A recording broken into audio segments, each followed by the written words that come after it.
ఒకానొకప్పుడు దేవదానవులు అమృతోత్పాదన చేయడం కోసమని క్షీరసాగర మథనం చేస్తుంటే నేను ఓషధులను తెచ్చి ఆ క్షీరసాగరంలో వేశాను. ఆనాడు నేను చెయ్యగలిగింది చేశాను. ఇప్పుడు నేను ఎగరలేను 100 యోజనాలు. స ఇదానీం అహం వృద్ధ పరిహీన పరాక్రమ సాంప్రతం కాలమస్మాకం భవాన్ సర్వగుణాన్విత. నాకు ఇప్పుడు ఆ ఓపిక లేదు, వృద్ధుడనైపోయాను, కాబట్టి 100 యోజనములు ఎగరలేను. ఉత్తిష్టారిషార్దూల లంఘయస్వ అహార్ణవం పరాహి సర్వభూతానాం హనుమన్యా గతిస్తవ. నాయనా హనుమ, ఇంత బలపరాక్రమములున్నవాడివి, ఇంత తేజస్సున్నవాడివి, ఇంత శాస్త్ర విశారదుడివి, వానర జాతి పరుగు ప్రతిష్టలు రామకార్యం నీ చేతిలో ఉన్నాయి. నీవలా కూర్చుంటే ఎలాగయ్యా? ఒక్కసారి నీ బలాన్ని జ్ఞాపకం తెచ్చుకో, ఒక్కసారి ఆ తేజస్సుని పుంజుకో, ఒక్కసారి పెరిగి 100 యోజనములు గడచి బయలుదేరు. నీ యొక్క గమన శక్తి ఎటువంటిదో, నీ వేగం ఎటువంటిదో అటువంటి శక్తి ఈ భూతములలో ఏ ప్రాణికి లేదు. ఈ మాట చెప్పగానే విన్నారట హనుమ. కూర్చున్నవారు ఒక్కసారి లేచారు. సంస్తూయమానో హనుమాన్ వ్యవర్ధత మహాబల సమావిద్య చలాంగూలం హర్షాక్షబలమీ యువాన్. ఒక్కసారి అపారమైన సంతోషాన్ని పొందారు. అంటే శాప విమోచనం అయిపోయింది. తన బలం తనకి జ్ఞాపకం వచ్చింది. తానెంత బలవంతుడో తను తెలుసుకున్నారు. ఒక్కసారి ఆ తోకని చేత్తో పట్టుకుని పైకి తీసి ఒక్క దులిపారట ఆ సంతోషంతో. తస్య సంస్తూయమానస్య వృద్ధైర్వానరపుంగవై తేజసాపూర్యమానస్య రూపమాసీదనుత్తమం. ఆ వృద్ధులైనటువంటి వానర పుంగవులు చేసినటువంటి స్తుతి చేత శాప విమోచనాన్ని పొందినటువంటి హనుమ తన బలపరాక్రమములు తాను తెలుసుకుని అపురూపమైనటువంటి రూపాన్ని పొందారు. ఇత పూర్వం వానరులు ఎవ్వరూ ఎప్పుడూ హనుమని ఎలా చూడలేదో అలాంటి స్వరూపాన్ని పొందారు. ఓ హనుమ, నీవు వానరుల కందటికి ప్రభువైనటువంటి సుగ్రీవుడు ఏ స్థాయిలో ఉన్నవాడో, ఎంతటి బలవంతుడో, నీవు కూడా అంతటి బలవంతుడవే. ఈ మాట వెనక ఉన్నటువంటి తర్కాన్ని మీరు గమనించాలి. ప్రభువుతో సమానమైనటువంటి బలవంతుడు అనుకోండి, ప్రభువుతో సమానమైన శాస్త్ర పరిజ్ఞానం ఉన్నవాడు అనుకోండి, నేను ఈయన మాట వినేది ఏమిటనేటటువంటి లక్షణం ఒకటి ఉంటుంది.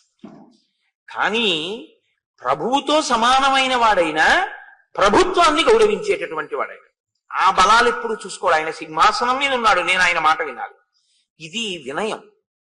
ఈ వినయం హనుమయందు చాలా చాలా గొప్పది. అందుకే ఈ వినయానికి పరాకాష్ఠ ఎక్కడంటే, మీకు హనుమ ఎప్పుడు కనపడ్డా రామచంద్రమూర్తి యొక్క పాదాల దగ్గర కూర్చుని ఎప్పుడు ఆయన పాదాల వంక చూస్తూ ఇలా నమస్కారం చేస్తూ ఉంటారు. మీరు చూడండి, లోకంలో 2 ఉంటారు. వాళ్ళు మీరు పూజ చేద్దామని వెళ్ళినా సరే, పిడుగులు పడిపోయినా సరే, వడగళ్ల వాన పడిపోయినా సరే, పెద్ద పెద్ద బాజాలు వాయించినా సరే, వాళ్ళు మాత్రం తల తిప్పరు. అలా తల తిప్పకుండా ఎప్పుడు ఈశ్వరుణ్ణి చూసేటటువంటి వాళ్ళు ఒకడు నందీశ్వరుడు, 2వ వారు హనుమ. ఎప్పుడూ రామచంద్రమూర్తి పాదాల వంక తదేక ధ్యానంతో చూసి మురిసిపోవడమే తప్ప అసలు ఇలా తల తిప్పి ఫోటో తీయించుకున్నది హనుమ ఎప్పుడూ లేదు. మీరు చూడండి, ఆయన ఎప్పుడూ ఉండరు, ఏ ఫోటోలోనూ అలా ఉండరు. ఆయన ఎప్పుడు రామపాదాలనే చూస్తూ నమస్కారం చేస్తూ ఉంటారు. అంటే ఆయన వినయం అటువంటిది. కాళ్ళ దగ్గర కూర్చుంటారు. అదండి కింద పడినట్టు ఉంటుంది, కానీ మహోన్నతికి కారణం అదే అవుతుంది. పెద్దలైన వారు చాలా సంతోషించేది, పెద్దలు సాధారణంగా లొంగిపోయేది, ఆశీర్వచనం ఇచ్చేది, వాళ్ళ ఉన్నతిని కోరుకునేది.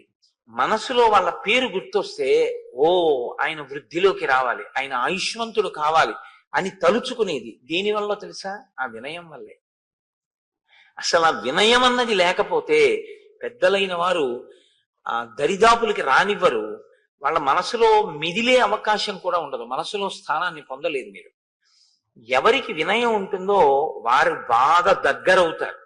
గురువుకి కానీ ఈశ్వరుడికి కానీ దగ్గరవడానికి హేతువేది అంటే కేవలం వినయమే. వినయం తప్ప మీరు ఆ ఇద్దరికీ దగ్గరవడానికి ఇంకొక హేతు ఉండదు. కారణం ఏంటో తెలుసా అండి?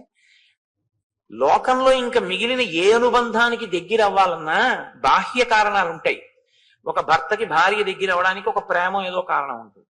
ఒక కొడుకు తండ్రికి, ఒక కూతురు తల్లికి, ఒక కోడలు మామగారికి అలా దగ్గర అవడానికి కొన్ని కారణాలు ఉంటాయి, ఏదో బాహ్యమైనటువంటి కారణాలు ఆ ప్రేమలు. కానీ గురువు గారికి ఈశ్వరుడికి దగ్గర అవడానికి కారణం ఏమిటో తెలుసా?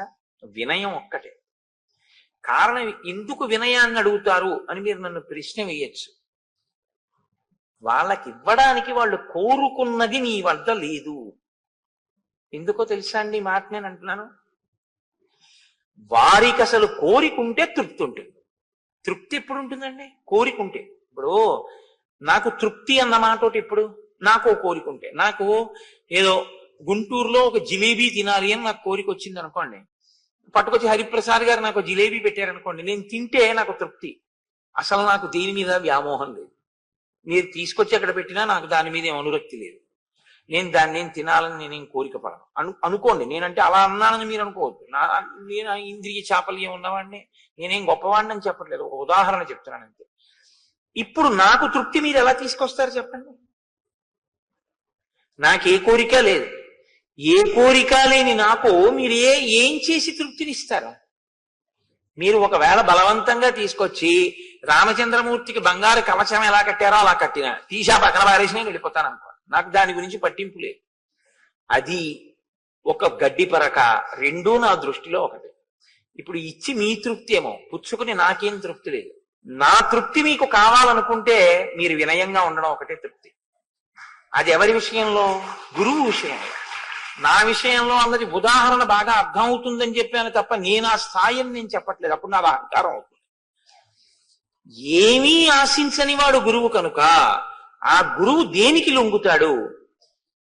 ఆయన పాదాలని పట్టుకుంటే, గురువు గారి దగ్గర వినయంతో నిలబడగలిగితే గురువు గారు పొంగిపోతారు. అందుకే ఈ వినయానికి పరాకాష్ఠ కింద ఉంటారు. ఈశ్వరుడి దగ్గర అంతే.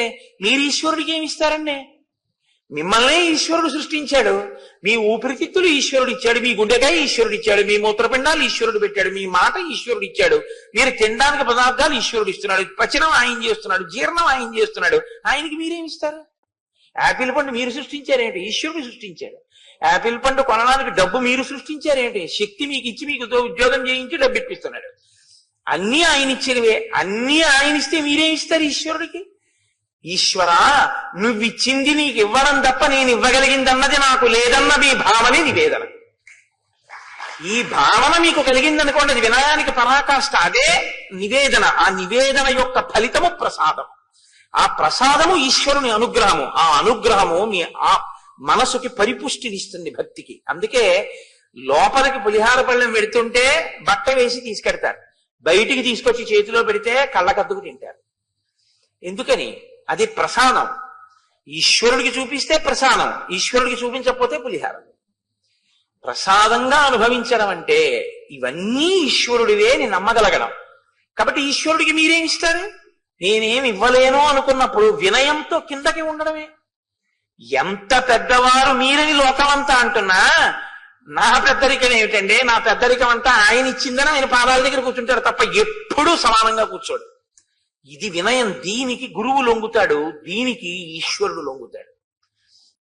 అందుకే శంకర భగవత్పాదుల గురించి ఎప్పుడు లోకంలో ఒక మాట అంటుంటారు. ఆయన జ్ఞానాన్ని కదా బోధ చేశారు, ఇంకా భక్తి అన్న మాటకి తావెక్కడుంది? భక్తి అంటే రెండు ఉంటే కదా భక్తి. ఓ పెద్ద ఆయన ఉన్నాడు, చిన్న ఆయన ఉన్నాడు, ఈయన ఆయన్ని స్తోత్రం చేశాడు అప్పుడు కదా. శంకరుల దృష్టిలో ఉన్నది ఒకటేగా, ఇంకా మళ్ళీ భక్తి ఎక్కడి నుంచి వచ్చిందంటారు. భక్తి పరాకాష్ఠ జ్ఞానం. జ్ఞానానికి భక్తి ఎప్పుడు ప్రతిబంధకం కాదు. పింజలేని పండు ఎక్కడి నుంచి వస్తుందండి? భక్తితో కూడిన కర్మాచరణం వల్లే జ్ఞానం వస్తుంది. అసలు భక్తి లేకుండా జ్ఞానం ఎక్కడ వస్తుంది? రాదు.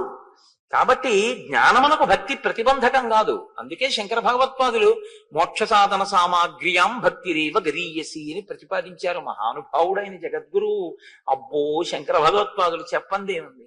ఆకాశం అంత ఎత్తు ఎదిగారు, పాతాళం అంత కిందకి దిగారు. ఇంకా తర్వాత ఎవరన్నా ఏమన్నా చెప్తే ఆ మధ్యలోకి వచ్చి నిలబడాలి తప్ప శంకరుల్ని దాటి పైకి ఎక్కలేరు, శంకరుల కన్నా కిందకి వెళ్ళలేరు. ఆయన కిందకెంత వెళ్ళారో అంతా వెళ్ళారు. ఎంత మీరు తక్కువ చేసి మాట్లాడుకోవాలో ఈశ్వరుడి దగ్గర అంత తక్కువ చేసి శంకరాచార్యుల వారు మాట్లాడారు. పశుమాం సర్వజ్ఞ ప్రథిత కృపయా పాలయ విభో అన్నారు. ఎంత పైకెక్కారంటే అహం బ్రహ్మాస్మి అన్నాడు. ఇప్పుడు ఇంకా మీరు అంతకన్నా పైకేం పెడతారు, ఇంతకన్నా కిందేం పెడతారు. కాబట్టి మీరు ఎంతమంది వచ్చినా, తర్వాత ఎవరు వచ్చినా, ఏం మాట్లాడినా ఈ రెండింటి మధ్యలోనే మాట్లాడాలంతే. కాబట్టి శంకరుల కన్నా కిందకెళ్ళలేరు, శంకరుల కన్నా పైకి వెళ్ళలేరు. అది శంకరుల యొక్క తత్వం అంటే వ్యోమవత్ వ్యాప్త దేహాయ. సరే, అందుచేత నీవు సుగ్రీవుడితో సమానమైన వాడివే కాదు, రామలక్ష్మణయోశ్చాపి తేజసాచ బలేనచ. రామలక్ష్మణులిద్దరూ తేజస్సులో ఎంత గొప్పవారో, బలములో ఎంత గొప్పవారో, నీవు కూడా తత్తుల్యమైన వాడవు. అంతే బలము, అంతే తేజస్సు ఉన్నవాడవు. అంటే రామలక్ష్మణులతో సమానమైన స్థాయి కలిగినటువంటి వ్యక్తి హనుమ. కానీ ఎక్కడ కూర్చుంటారు? ఎప్పుడూ పాదాల దగ్గర. ఎదిగినా ఒదగడం నేర్చుకోవాలి అంటే హనుమ యొక్క ఉపాసన చేసి తీరాలి. అందుకే మనకి లోకంలో చిన్నపిల్లలతో కూడా మనం ఎవరిని ఆరాధన చేయిస్తామంటే ఇద్దరిని ఆరాధన చేయిస్తాం. ఒకరు వినాయకుడు, ఒకరు హనుమ. సరే, వినాయకుడిని ఎందుకు అలాగా చెయ్యవలసి ఉంటుంది అన్నది రేపు వింటారు. మళ్ళీ చరిత్ర చరణం ఎందుకు? హనుమ కూడా అంతే, అపారమైనటువంటి వినయ సంపత్తి కలిగినటువంటి వారు, మహానుభావుడైన. ఈ మాటలు ఆయన ఎందు గర్వాన్ని పెంచలేదు, ఈ మాటలు ఆయన ఎందు వినయాన్ని పెంచాయి. అది విచిత్రం. మీరు అయ్యా చాలా వృద్ధిలోకి వచ్చారు, చాలా చక్కటి పని చేశారు అంటే ఇలా అనకూడదు. ఆయన చేత నేను పొందినటువంటి ప్రశంసా వాక్యం, అరే నేను వాడిని ఎందుకన్నాను అలాగా, ఎంత పాడయ్యాడు ఇప్పుడు అని ఆయన పశ్చాత్తాపడవలసినటువంటి రోజు రాకుండుగాక అని ఎప్పుడూ అడగాలి. అందుకే ఒక గురువు దగ్గరికి వెడితే శిష్యుడు ఎప్పుడూ చెప్పవలసిన మాట ఏమిటో తెలుసా అండి? గురువు గారు, నా నడవడి చేత మీ కీర్తికి ఎన్నడూ కళంకము కలకకుండుగాక. ఫలానా ఆయన గురువు గారు అని సమాజం ఎప్పుడైనా మిమ్మల్ని మీ శిష్యుడు కదూ అయినా అన్నప్పుడు మంచి శిష్యుణ్ణి తయారు చేశారండి అని మిమ్మల్ని శ్లాఘించాలి తప్ప, ఏమండి మీ శిష్యుడు అటువంటి వాడిని తయారు చేశారు అన్ననాడు గురువు తల ఉంచుకోవలసి వస్తుంది. కాబట్టి నా నడవడి ఎన్నడూ అలా ఉండకుండుగాక అని మనం గురువు గారి దగ్గర ప్రతిజ్ఞ చేసుకుంటూ ఉండాలి. ఎప్పుడు గురువు గారి దగ్గర చెయ్యవలసిన ప్రతిజ్ఞ అదే తప్ప గురువుకి నువ్వు చేయగలిగినది ఏది ఉండదు. ఎందుకో తెలుసా అండి? ఆయన నిత్యతృప్తుడు, ఆయన ఎప్పుడూ తృప్తితోనే ఉంటారు. అటువంటి తృప్తి కలిగి ఆంతర తృప్తి, అది ఆశ్చర్యకరమైన విషయం. అసలు కోరిక పుట్టదు, అజాత శత్రువు అన్నట్టే ఆ గురువు యందు కోరిక అన్నది పుట్టదు. అసలు పుట్టనప్పుడు మీరు ఏం చేస్తారండి? ఇంకా ఆయన్ని మీరు చేయడానికి ఏం ఉండదు. అది అందుకే ఆ గురుత్వాన్ని పొందడం, ఆ గురుత్వమునందు నిలబడగలగడం చాలా గొప్ప విషయం. అది ఈశ్వరానుగ్రహం చేత మాత్రమే సంభవిస్తుంది. ఆ గురువు, ఆ ఈశ్వరుడు ఎవరిని అనుగ్రహిస్తారో, అనుగ్రహం ఎవరికి ఉంటుందో వాళ్ళకి మాత్రమే గురువు చెప్పిన మాట మనసులో నిలబడి అనుష్ఠానంలోకి వెడుతుంది. గురువు గారి అనుగ్రహాన్ని మీరు పొందలేకపోయారనుకోండి, మీరు ఎన్ని వినండి గురువు గారి దగ్గర చెప్పినవి, అవి మీ యందు బుద్ధి రూపంలో మాత్రం ప్రకాశించలేవు, తేడా వచ్చేస్తుంది. ఈ రహస్యం ఎక్కడ చెప్పారో తెలుసా అండి? ఇవాళ సమయం చాలదని నేను విడిచిపెట్టాను, కానీ ప్రహ్లాదోపాఖ్యానంలో ఉంది రహస్యం. ఎందుకని అంటే, లీలావతి గర్భంతో ఉన్నప్పుడు నారదుడు లీలావతిని తీసుకెళ్లిపోయాడు. దేవేంద్రుడు తీసుకెళ్లిపోతుంటే నారదుడు వచ్చి దేనికి తీసుకెళ్తున్నావు అని అడిగాడు. హిరణ్యకశిపుడు తపస్సుకి వెళ్ళాడయా, ఆయన యొక్క వీర్యము ఈమె గర్భము యందు పిండముగా రూపుదాలుస్తోంది, వాడితోనే వేగలేకపోతున్నాం, మళ్ళీ ఇంకోడా బయటికి, అందుకని ఆ పిల్లవాడు పుట్టగానే చంపేస్తాను, చంపి వదిలేస్తానన్నాడు. ఎందుకంటే ఇద్దరు అన్నదమ్ములు, ఇంద్రుడు హిరణ్యకశిపుడు కశ్యప ప్రజాపతి సంతానమే. అంటే నారదుడు అన్నాడు, నీకేం తెలుసు, హిరణ్యకశిపుడి కొడుకు కాబట్టి అలా ఉంటాడు అనుకుంటున్నావు, కాదు, ఆయన హిరణ్యకశిపుడి కొడుకైనా లోకమంతిటి చేత కీర్తింపబడేటటువంటి మహాభక్తుడు పుడుతున్నాడు, నువ్వెవరు చంపడానికి, కాబట్టి నా ఆశ్రమానికి తీసుకెళ్తానన్నాడు. అటువంటి మహాభక్తుడు పుడితే నాకేం అభ్యంతరం, తీసుకెళ్ళండి అన్నాడు. నారదుడు ప్రహ్లాదుడికి ఉపదేశం ఎప్పుడు చేశాడో తెలుసా అండి? పుట్టాక కాదు. లీలావతి గర్భమునందుండగా పిండము వింటుంది. మీరు నమ్మండి నమ్మపోండి, ఇవాళ పెద్దలు కూడా అంగీకరిస్తున్నారు. పిండానికి వినే శక్తి ఉంటుంది.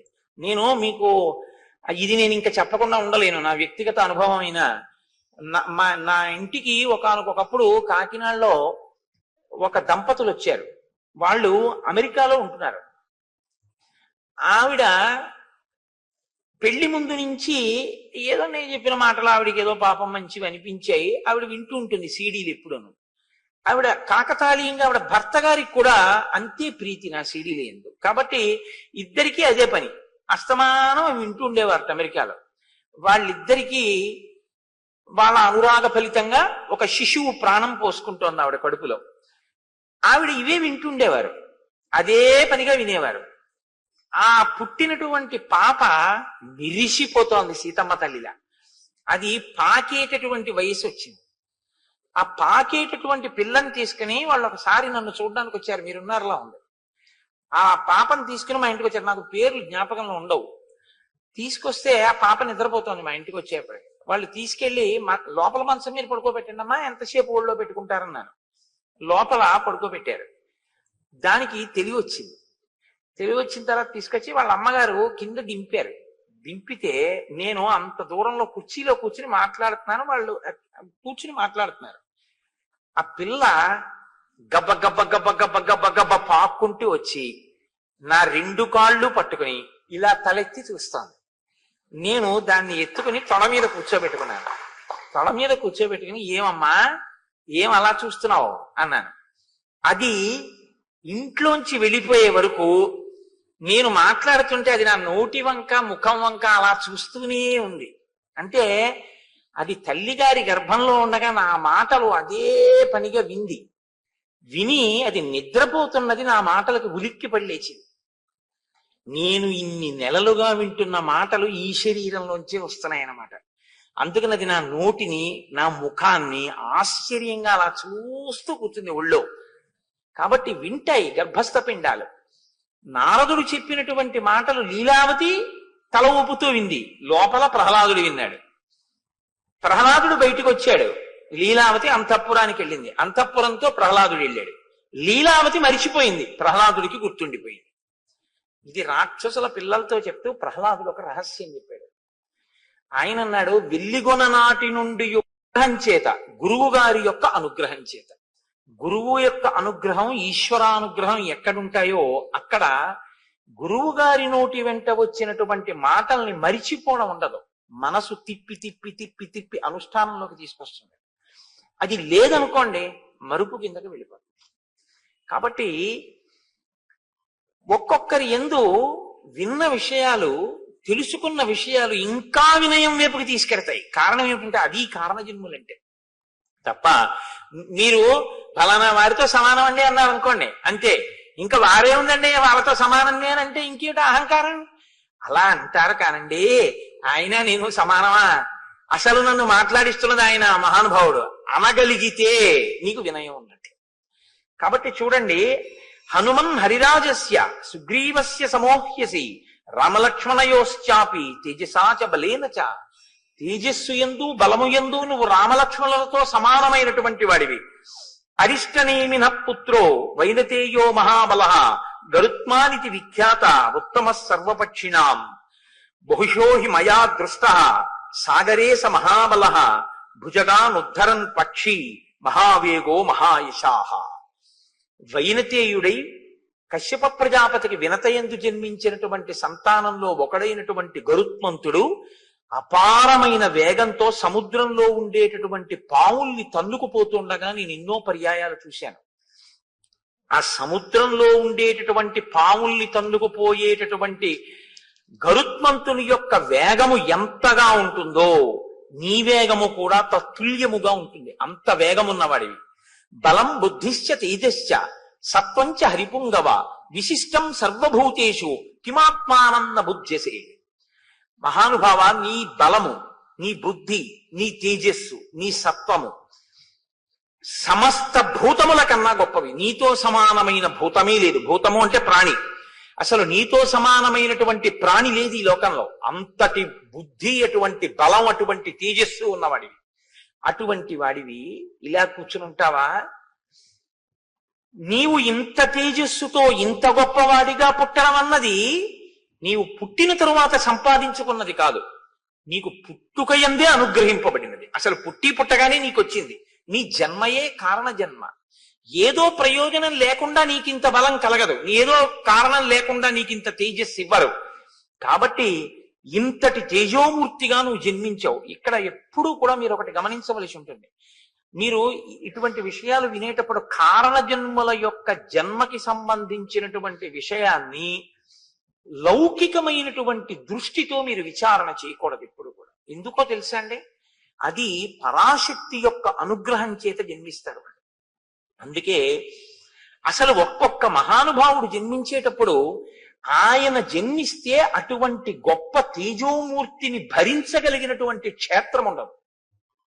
ఈశ్వరుడి అవతారాన్ని భరించగలదేమో కానీ మహర్షుల యొక్క తేజస్సుని భరించి వహించగలిగిన క్షేత్రాలు ఉండవు. నేను మీతో యథార్థం చెప్తున్నా.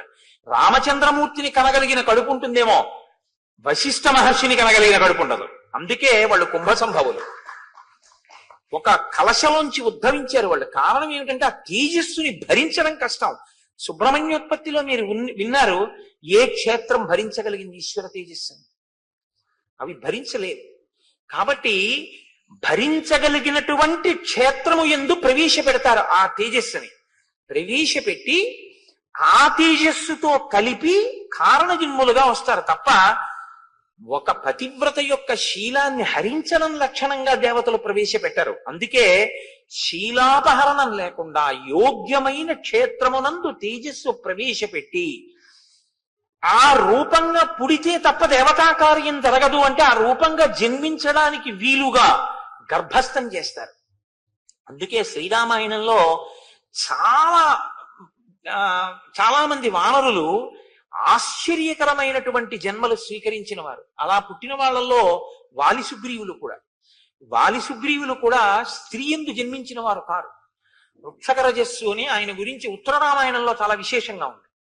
ఆయన చతుర్ముఖ బ్రహ్మగారికి ఒకనకొకప్పుడు సమాధి నిష్టలో ఉండగా కన్నుల వెంట నీరు కారింది. ఇట్నుంచి కారితే దుఃఖమని, ఇట్నుంచి కారితే అది ధ్యానావస్థలో వచ్చేటటువంటి బాష్పధారలని అంటారు. ఆ బాష్పధారలు పడుతుంటే ఆయనకి ఎందుకో బుద్ధి పుట్టి తన చేత్తో పట్టుకున్నారు ఆ నీటి చుక్కలు. అందులోంచి పుట్టాడు ఒక వానరుడు, వృక్షకరజస్సు అని. ఆ పుట్టినటువంటి వానరుణ్ణి ఆయన భూమండలం మీద విడిచిపెట్టి నువ్వు అక్కడ పళ్ళు కాయలు తింటుండు అన్నారు. ఆయన పళ్ళు కాయలు తింటూ ఒకానొకప్పుడు ఒక సరస్సులో ఆయన ఎప్పుడు ఇంకో ప్రాణిని ఎదురుగుండా చూసింది లేదు. ఎప్పుడు ఏవో పళ్ళు కాయలు తింటూ బ్రహ్మగారు చెప్పిన ప్రదేశంలో బతుకుతున్నాడు. ఒకప్పుడు ఒక కైలాస పర్వతం దగ్గర ఉన్నటువంటి సరోవరం దగ్గరికి వెళ్ళి ఆ నీటిలోకి చూశాడు. అసలు నీటిలోకి ప్రతిబింబం చూసుకోకూడదు, ఆయుక్షీణం అవుతుంది. కాబట్టి నీటిలోకి చూశాడు. ఇంకో వానరం కనబడితే ఆయన ఇంకో వానరం వచ్చిందనుకుని దాంతో యుద్ధం కోసమని నీళ్లలో దిగాడు. ఆ నీళ్లలో దిగితే వానరం కనపడలేదు. నీళ్లు కదిలిపోతే ఇంకా ప్రతిబింబం ఏమి ఉంటుందండి? ఆయన పైకి ఎక్కాడు, ఆరదైపోయాడు. ఒక రోజు ఉంటుంది ఆ స్త్రీత్వం. ఇప్పుడు వెంటనే ఆయన యందు ఇంద్రుడు సూర్యుడు మోహం పొందారు. ఇంద్రుడు తన తేజస్సును ఆయన శిరస్సు మీద విడిచిపెట్టాడు. అది వాలం దాకా వెళ్ళి వాలి పుట్టాడు. సూర్య భగవానుడు ఆ స్త్రీయత్వాన్ని పొందినటువంటి వానరుణ్ణి చూసి మోహాన్ని పొంది ఆయన కంఠం మీద విడిచిపెట్టాడు తన తేజస్సుని. సుగ్రీవుడు పుట్టాడు. ఇవి విన్నప్పుడు ఎలా ఉంటుందో తెలుసా అండి? ఏమిటండి ఈ కథలు? సూర్య భగవానుడు అంత గొప్పవాడు. తెల్లవారితే ఆదిత్య హృదయంతో నమస్కరిస్తాం. ఒక వానరకాంత కనపడితే మోహం పొంది తన తేజస్సు విడిచిపెట్టేశాడా, కంఠం మీద పిల్లాడు పుట్టాడా, ఏమిటండి ఇది అనిపిస్తుంది. కాదు, సూర్య భగవానుని యొక్క తేజస్సుని, ఇంద్రుని యొక్క తేజస్సుని ఒక వానర రూపంగా సృష్టించడానికి యోగ్యమైనటువంటి వానర కాంత క్షేత్రముగా దొరకడం కష్టం.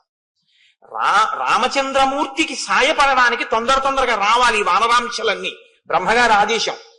కాబట్టి ఇప్పుడు వానర కాంతగా ఉన్నటువంటి వాడు బ్రహ్మగారి యొక్క కన్నీటి బిందువులలోంచి పుట్టినవాడు. ఒక్కరోజే ఆడతనం. ఎందుకని?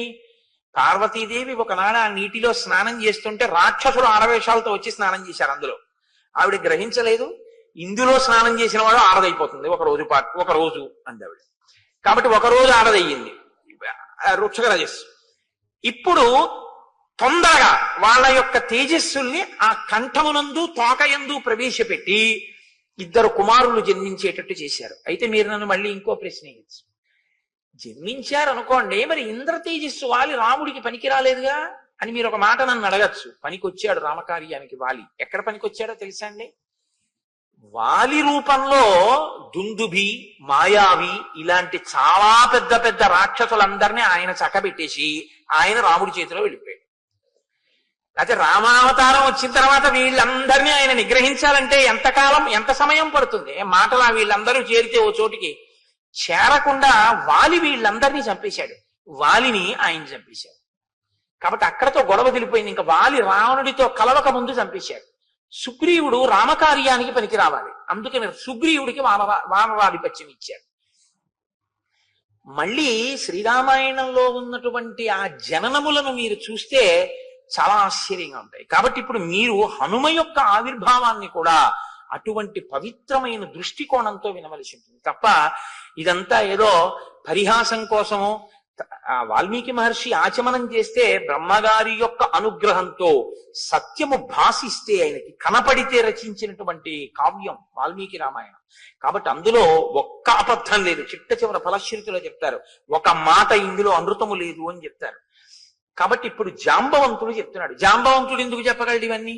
మీతో నేను చెప్పాను కదా, బ్రహ్మగారు ఎటువంటి వాడో వానరులకు జాంబవంతుడు అటువంటి వాడు. అంతటి దీర్ఘాయుర్దాయం ఉన్నవాడు జాంబవంతుడు. శ్రీరామాయణంలో చాలా చిత్రమైన పాత్ర అండి. రామావతారం వెళ్ళిపోయింది కానీ జాంబవంతుడు మాత్రం ఉండిపోయాడు. ఎక్కడి వరకు ఉండిపోయాడు? మళ్ళీ జాంబవతిని తీసుకెళ్లి వినాయకుడికి ఆ వినాయక వ్రత కథలో ఆ కృష్ణ భగవానుడికి ఇచ్చి వివాహం చేస్తాడే సత్రాజిత్తు ఆఖ్యానం, అక్కడ వరకు ఉంటాడు. మళ్ళీ అక్కడ మనం ఓ పొరపాటు చెప్పేస్తుంటాం. అసలు ఆ కథ అది అలా ఎలా వచ్చేసిందో, అసలు ఆ కథ అలా ఎలా చెప్పేస్తున్నారో ఇప్పటికీ ఆశ్చర్యంగా ఉంటుంది. నన్ను ఒకసారి ఓ పసిపిల్ల అడిగింది. ఆ పసిపిల్ల అంటే ఓ చిన్న పిల్ల అడిగిందో ఒకసారి, నేను ఎక్కడ ఉపన్యాసం చెప్పి వెళ్ళిపోతుంటే, ఏమంటే జాంబవతి ఊయలలో ఊగుతుంటే అంత పసిపిల్లని కృష్ణ భగవానుడు పెళ్లి చేసుకున్నాడా అని అడిగింది. నేను పెద్దవాళ్ళు అడిగితే చికాకు పడుతుంటాను. మీరు పుస్తకం చదువుకోండి అంటుంటాను. మూలం చదవకుండా ఏడో దొరికాడు కదా అని అడుగుతారేంటి? చదువుకోండి అంటాను. పిల్లలకి చెప్పడం అంటే నాకు చాలా సరదా. ఎందుకంటే పాపం వాళ్ళు చదువుకునే ఉంటాయి. కుతూహలంతో అమాయకంగా పిల్లలు అడిగితే మాత్రం ఆగి చెప్పే ప్రయత్నం చేస్తాను. ఒకసారి దీనికోసం నేను ప్రయత్నపూర్వకంగా మళ్ళీ అసలు ఆ వినాయక వ్రత కథ యథార్థంగా స్కాందంలో ఎలా ఉందో దాన్ని అంతటినీ మళ్ళీ చెప్పి చూపించాను కూడా ఒకప్పుడు. కాబట్టి అది వేరు విషయం అనుకోండి. ఇప్పుడు దాన్ని మీరు పక్కన పెట్టండి. ఇప్పుడు మళ్ళీ అదంతా చెప్తావా అని దాని జోలికి వెళ్ళకండి. కాబట్టి ఒక్కొక్కరి యొక్క జననము చాలా ఆశ్చర్యంగా ఉంటుంది. అది ఈశ్వరుని యొక్క అనుగ్రహం. దాన్ని ఆ పవిత్రమైన కోణంలో వినవలసి ఉంటుంది. కాబట్టి ఇప్పుడు జాంబవంతుడు అంటున్నాడు, అప్సరాప్సరసాం శ్రేష్ఠ విఖ్యాత పుంజిక స్థల అంజనీతి పరిఖ్యాత పత్ని కేసరినో హరి విఖ్యాత త్రిశులోకేషు రూపేణా ప్రతిమా భువి అభిశాపాదభూత్ తాత వానరీ కామరూపిణి దుహిత వానరేంద్రస్య కుంజరస్య మహాత్మనః. పుంజక స్థల అనబడేటటువంటి ఒక చాలా అందగత్తె అయినటువంటి అప్సరస ఒక ఆమె ఉండేది. ఆమె కామరూపిణి. ఆమెకి ఒకానొకప్పుడు ఒక శాపం కలిగింది. అందుచేత ఆమె వానరకాంతగా జన్మించింది. వానరకాంతగా కుంజరుడు అనబడేటటువంటి ఒక మహాయోధుడికి జన్మించింది. ఆవిడ్ని కేసరి అనబడేటటువంటి మరొక యోధుడికి ఇచ్చి వివాహం చేశారు. కోతికి కేసరి అన్న పేరు ఎలా వచ్చింది? మళ్ళీ మీరు దాన్ని జాగ్రత్తగా తెలుసుకుంటే, కేసరి అంటే సింహం. ఒకానొకప్పుడు శంఖము శబళ అని పేరు కలిగినటువంటి 2 ఏనుగులు ఉండేవి.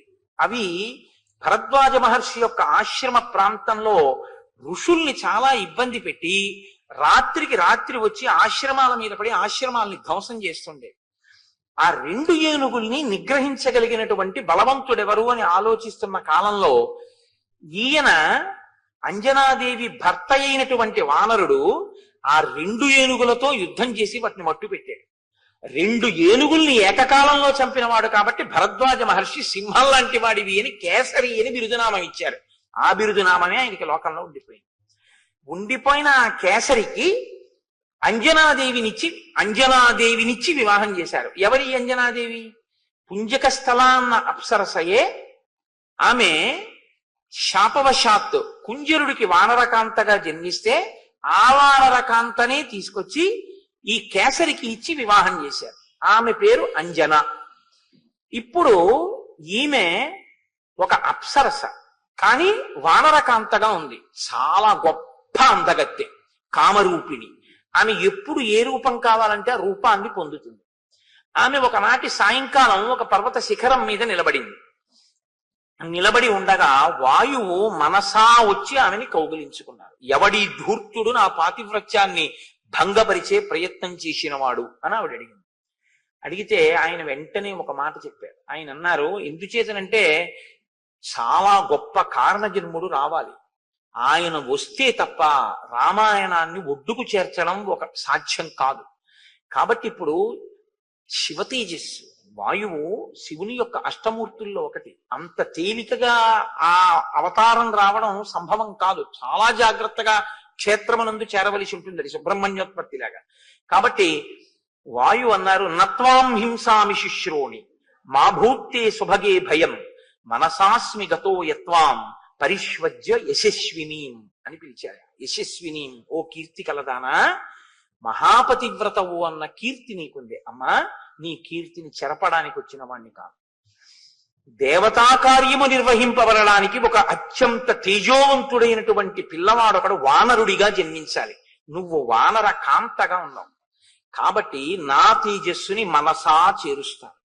అప్పుడు నువ్వు ఆ తేజస్సుని లోపల వానరంగా వృద్ధి చేసి ప్రసవించవలసి ఉంటుంది.